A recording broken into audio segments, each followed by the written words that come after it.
रूस और यूक्रेन के बीच जारी जंग को लगभग 19 महीने का समय हो चुका है, लेकिन अभी तक किसी के पक्ष में हार या जीत का फैसला नहीं हो पाया है।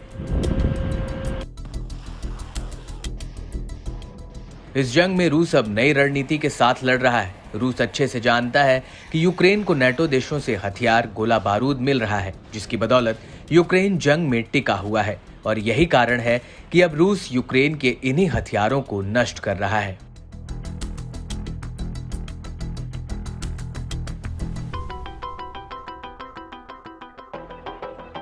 रूस इस जंग में अब यूक्रेन को कमजोर करने के लिए इस तरह के हमलों को अंजाम दे रहा है। इसी कड़ी में युद्ध से जुड़ी रोमानिया जर्नल की एक रिपोर्ट के मुताबिक रूस लगातार रोमानिया क्षेत्र में जहाजों के जीपीएस संचार को जाम कर रहा है, जिससे टकराव का खतरा बढ़ रहा है। यूक्रेन युद्ध के रोमानिया तक फैलने की आशंका के साथ काला सागर में तनाव लगातार बढ़ रहा है, क्योंकि जब से रूस अनाज डील से बाहर हुआ है, तब से यूक्रेनी बंदरगाहों पर हमले तेज कर दिए गए हैं। दरअसल मॉस्को ने चेतावनी दी थी कि वह काला सागर में अनाज ले जाने वाले नागरिक जहाजों को टारगेट बनाएगा।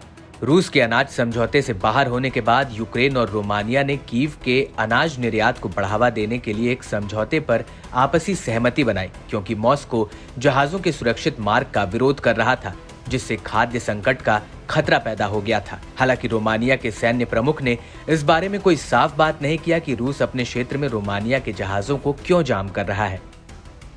रूस के साथ टकराव और तनाव का हवाला देते हुए सैन्य प्रमुख ने चेतावनी दी कि रोमानिया और नाटो को रूसी संघ के साथ एक लंबे संघर्ष के लिए तैयार रहना चाहिए।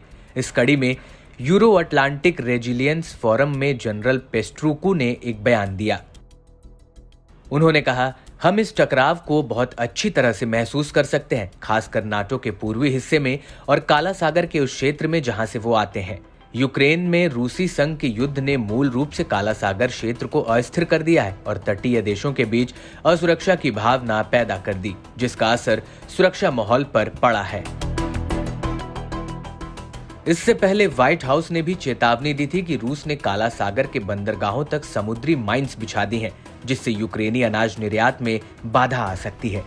रूस की इस युद्ध नीति से ये बात तो साफ है कि पुतिन पश्चिमी देशों से, नाटो या अमेरिका से सीधे नहीं भिड़ना चाहते हैं। वे जंग में अब यूक्रेन की उस कड़ी पर हमला कर रहे हैं, जिससे वह युद्ध में अपने आप कमजोर पड़ जाएगा। लेकिन अगर यूक्रेन के पास बाहरी मदद से हथियार, अनाज, गोला बारूद मिलता रहेगा, तो शायद ही ये युद्ध कभी निर्णायक मोड़ पर पहुंच पाए।